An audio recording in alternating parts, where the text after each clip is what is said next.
Together, growing in faith, changing communities.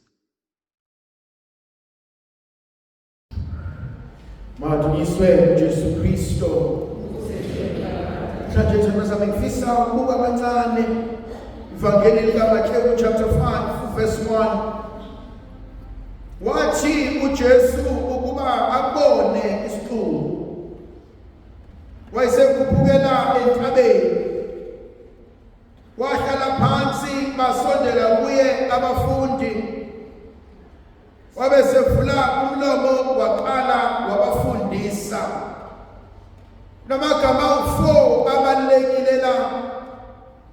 Elokuqala lithi mina wathi ukuba abone isixuku.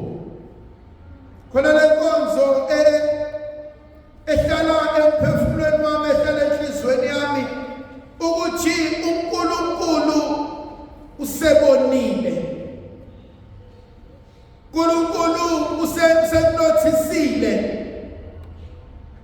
uNkulunkulu useze owabeka amehlo akhe esimweni sempilo yakho. Khona lenkonzo engifuna ukuhlala kuyona namhlanje ekuseni ethi kuzo zonke izimo nakuko konke osekwenzekele bengifuna ukuthi mhlawumbe uNkulunkulu kunale nkonzo afuna ukuyenza yokuyihlanganisa kanye nawe. Mhlawumbe uNkulunkulu kunale nkonzo afuna ukuyenza yokuba nika nibe nesikhathi ndawonye. Mhlawumbe uNkulunkulu kunale nkonzo afuna ukuyenza yokuba nika nibe nomzuzwana ndawonye nibone ukuthi nithathana nibekanaphi naye. Kodwa mina kuyavuka ukuba uNkulunkulu uma yenza le appointment uyenza ngokuhluka kumuntu nomuntu. Khona indlela uNkulunkulu angisondeza ngayo kuwena, khona indlela uNkulunkulu akusondeza ngayo kuyena, khona indlela uNkulunkulu ayithumela invitation athi mntanami, it's about time you honor the appointment. Kodwa mhlawumbe omunye uzoyibona kabuhlungu ngeinyembezi, omunye uzoyihonorisha kabuhlungu ngesidumbu silele ekhaya, omunye uzoyihonorisha kabuhlungu kumele adlule e-ICU, omunye uzoyihonorisha kabuhlungu ngoba kumele afeyile, omunye uzoyihonorisha kabuhlungu ngoba uzoshawa imoto. Kodwa khona lo mzuzwana, khona ucula kamnandi athi simile umzuzwana. Khona there comes a time la ethi uNkulunkulu bengisafuna ukuhonorisha i-appointment nawe ngoba bheka sengikubonile. Sikhona lento engifuna siyikhulumeni, athi khona lento engifuna sithi ukuyibheka, khona lento engifuna sihlale phezu kwayo, khona lento abalokhu beyizima. Kodwa mina sengifuna ukuba nawe. God sees you. Mhlawumbe ekhaya akekho okunakayo, mhlawumbe ekhaya akekho okubonayo, mhlawumbe emndenini vele ngaziwa njengesiyabhuyamu, mhlawumbe ngaziwa vele njengesidakwa, vele ngaziwa njengesahluleki, vele ngaziwa njengomuntu ongenamali, vele ngaziwa njengomuntu ongenangqondo. Kodwa for the first time God sees me. Yazi uNkulunkulu wami mina uNkulunkulu kaCinderella. Uthi ngifuna intombazane efike yaqoka lesi sigqoko, leli sicathulo sayilingana.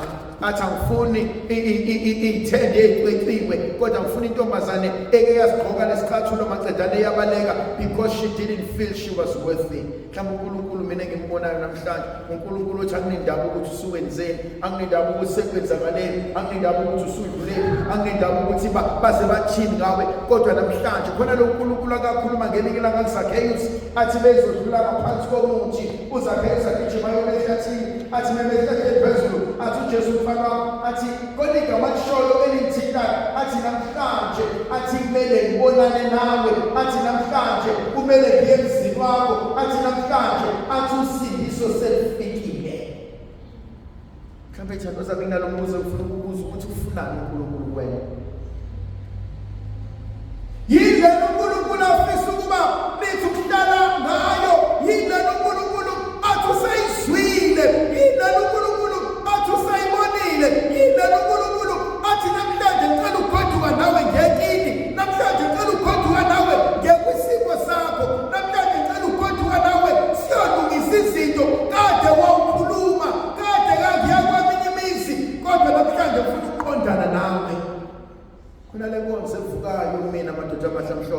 khona le nkonzo evukayo mina ishintsha ngezihle khona le nkonzo evukayo ukuthi uNkulunkulu mesefikile kunezinto azofika ishintshe simayifika lentombazane emhlophe ithi misingenini ihamba nezulu efihlakalo ithi misingene phakathi kwamadeke ebesiyabonakala ukuthi akusekho newayini ebezodluwayini abantu akusekho nokuthula ababedinga abasekho nabantwana ababakhulekela awusekho nomsebenzi ababekhohlwa ngawe kunalento uNkulunkulu afuna ukuyilungisa khona le nkonzo kuyivuke madoda amahlamhlobo inkonzo yokukhohlwa inkonzo yokulibala inkonzo yokunganaki athi uNkulunkulu sibanibani athi usukubandika isikhathi eside athi namhlanje sihlale phansi khona le nkonzo evukayo mina madoda amahlamhlobo inkonzo la uNkulunkulu athi mase bakwelise bonke uJakobe amakhosikazi akhe nezingane zakhe wawelisa yonke imfuyo yakhe uthi mase kuzowela yena athi uNkulunkulu ufana umsebenzi bonke athi namhlanje it's about me and you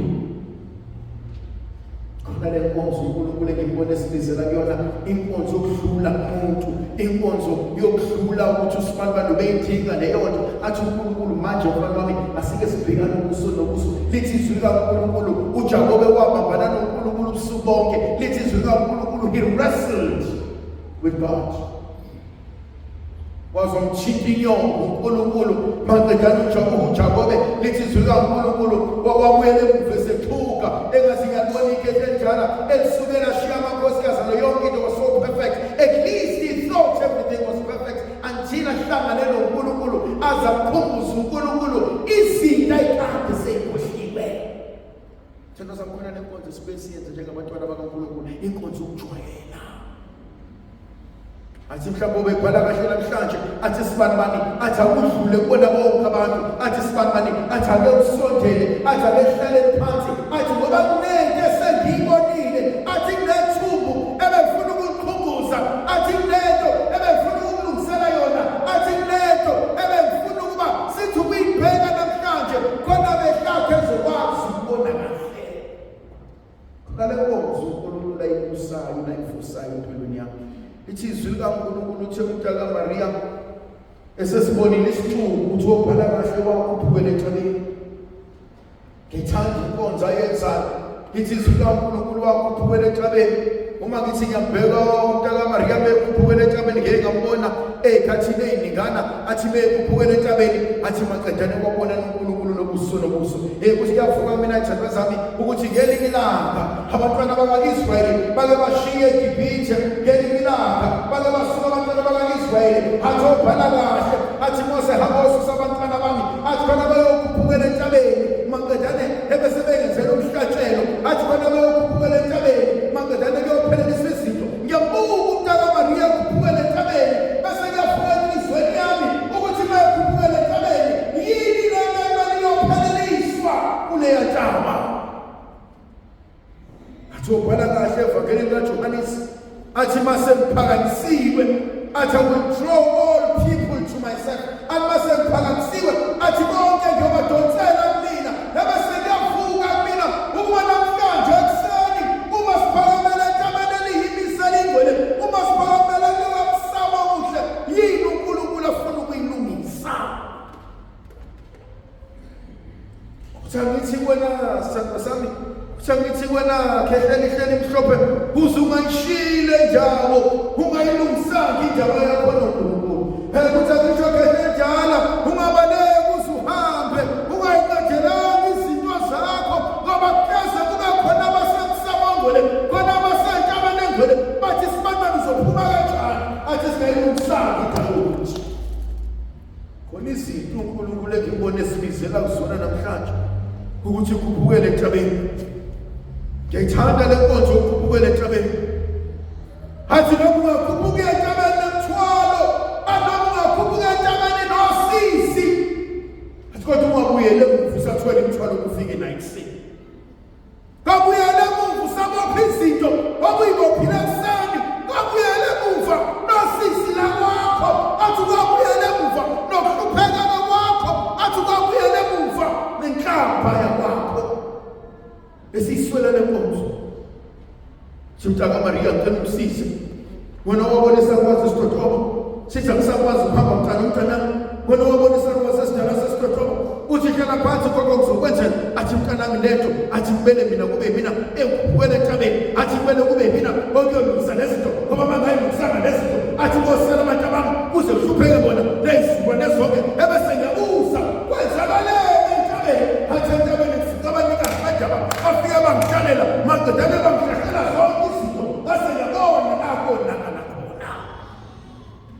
Madoda amahlalo ezinye izinto zisilimazile ngoba sibalekele inkonzo yasentabeni.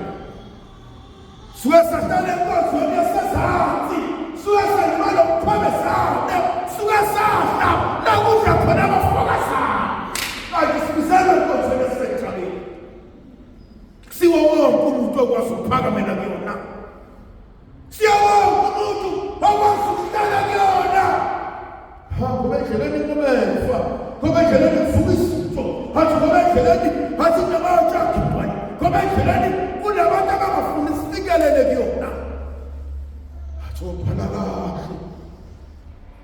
Encwadini kaJohannes athi bonke abanethemba enjalo athi bayayihlaphulula. Athi ophala kahle. Athi ababezelayo. Athi ophala kahle kusambulo. Athi bangoma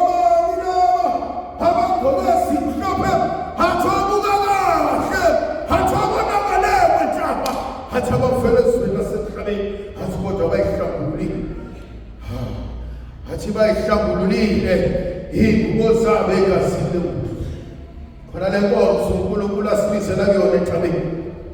Inkonzo yokuyolungisa izinto. Akwazi ukukhuphukela entabeni and still be the same. Akuba yihlazo kuba liyichilo ukukhuphukela kulomsamo and still go back the same. Kuba liyikhaya ichilo nehlazo sekufika abantu abanenkangaka bethi bazokumemela kule ntaba. Bethi bazokulungisisa izinto. Bethi bazohlala kanye nawe wena bese bashaya indiva bese yabashiya bese yabaleka. Nale nkonzo uNkulunkulu amthitha ngakho. Ithizwe likaNkulunkulu esekhuphukele entabeni. Sithuku sonke nabafundi sasondele sazokuhlala ngaphansi kwakhe. Ngiyithanda le nkonzo. Ngiyithanda inkonzo yokuhlela ngezansi. Ngiyithanda inkonzo yokuyilahla uNkulunkulu. Uthi uNkulunkulu somandla ngenza kahle. Uthi uNkulunkulu somandla ngihamba kahle. Uthi uNkulunkulu somandla ngikhuluma kahle. Uthi uNkulunkulu somandla ubona kunjenje athi ngiyalifuna icala lakho uNkulunkulu. Athi mawuthi mina, athi mawubona kwami, athi ngiyatholisa. Athi mawukwenza kwami, athi ngiyatholisa. Kodwa inkonzo engiyithandayo, inkonzo ongamqheleleli uNkulunkulu. Inkonzo engiyithandayo, inkonzo ongambalekeli uNkulunkulu. Kodwa inkonzo engiyithandayo, inkonzo yokuhlala kini. Inkonzo engiyithandayo ukuthi bese yabuya ngani. Athi ungazophila wena. Sakwenza konke, asenza konke, asekhuluma nabo bonke, asebepholisile.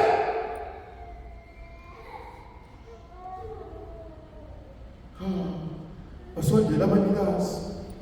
Baphuma babona begcobezela bese babuza sekwenze njani. Athi kade sakhathala ukuhlala phezu kwezinto esingaziboni. Sibe siswele inkonzo. Yokuselahla. Basiswele le nkonzo. Yokubuyela uNkulunkulu. Siswele inkonzo yokubuyela enkosini. Asalikhe linye ikhaya uzoyabona ngaphandle kwakho uNkulunkulu uzobathi. Akekho omunye umuntu engizulakela ngaphandle kwakho zule emfihlakalo. Akukho la ngizobuye ngibalekele khona. Uthi umkhulu kwakho athi sibalekela kuNkulunkulu. Ngiyakuthanda ngoba siyazi la sikwazi ukubalekela khona baqedane bese siyaphepha. Ithizwe likaNkulunkulu wathi bayibabona beza. Kwavuka umhlabelele enhlizweni yami. Uthi woza uJesu nomungameli. Kwavuka ingoma enhle enhlizweni yami ekuyasho uJobe ngelinye ilanga. Athi bengiyakumfuna uThixo. Athi mase ngimtholile. Athi bengiyakuyibeka indaba yami. Kwavuka isililo sikaJeremiya ngelinye ilanga. Athi wena ususindile sinkembeni. Athi baleka. Athi baleka ungabusanga. Athi hleze mawukuthi uyahlala umlimani. Kwavuka inkonzo ekuyasho uJesu ngelinye ilanga. Athi mntanami sewusindile. Athi hamba. Athi hleze. Athi something worse may happen to you. khona le nkonzo eyenziwa umntaka maningi sebehleli phansi bonke sebezofuna uthi obhala kahle wahlala phansi khona ezinye izinto ezithandwa zami engadingi ukuthi uphakamisa amaphaphu khona ezinye izinto ezithandwa zami engadingi ukuthi ume egangeni umemeze khona ezinye izinto ezithandwa zami engadingi ukuthi ufune i-crowd right the crowd ufuna abantu abazovumelana nawe khona ezinye izinto ezithandwa zami engadingi ukuthi uyememezele emsakazweni khona ezinye izinto engadingi nama-social medias khona ezinye izinto ezidingi ukuthi uhlale phansi wakhehla amahla mhlobanizo once athi sukugcogcoma nendlovu khona mahlala phansi athi ukugcogcoma nendlovu kuba lento ofuna ukuyenza athi sokuxaka athi leli phanisho libonjayo athi ngokubinja ahlala phansi khona inkonzo besiyifela uNkulunkulu inkonzo ukuthi Nkosi akwehlisi imimoya Nkosi akukulalisa phansi akusena sothandweni lakho nale nkonzo uNkulunkulu asibizela kuyona sihlala phansi khona inkonzo ayenzayo uNkulunkulu lithi izwi likaNkulunkulu waqala ukufundisa esiswele inkonzo ukuthi Nkosi uma singena kulesi sigaba uma singena kulesi sikhathi bengicela ukufundisa wena khona le nkonzo engiyithandayo inkonzo ethi mina Nkosi angazi lutho kodwa ngicela ukubamba umphetho wekuba khona inkonzo engiyithandayo yabazi umuntu uzothi lokhu ucashe edwabeni kanina lokhu uhlezi ihlele emaphithikotini kanina lokhu kungqolo kubhetsheni ave ngithanda lo nkonzo ngoba inkonzo ukuthi mina ngazi ukuthi kodwa ngicela ukufundisa wena madoda mahlamhlobo besiswela le nkonzo ukuthi uNkulunkulu uSomandla ngicela ukufundisa wena athi ubhala kahle athi izwi likaNkulunkulu athi ngamadoda asiqondisayo endleleni athi ubhala kahle athi izwi likaNkulunkulu athi lifanele ukuyala athi izwi likaNkulunkulu lifanele ukufundisa athi izwi likaNkulunkulu athi lisikepha athi liqale inhlangothi zonke athi kodwa izwi likaNkulunkulu athi ubhala kahle athi mile izwi lanamuhla naphakade athi meqeda athi niyabuyela muva ngawenzanga umsebenzi esiswela le nkonzo ukuthi Nkosi izwi lakho anganyatheli ngenyawo kodwa lwenza umsebenzi emiselo ndofukazi izwi la ibenathi sibusisi mayifike lesikhathi selisifika manje nomusa nothando ngoyisele ntonjana nomonto kulebandla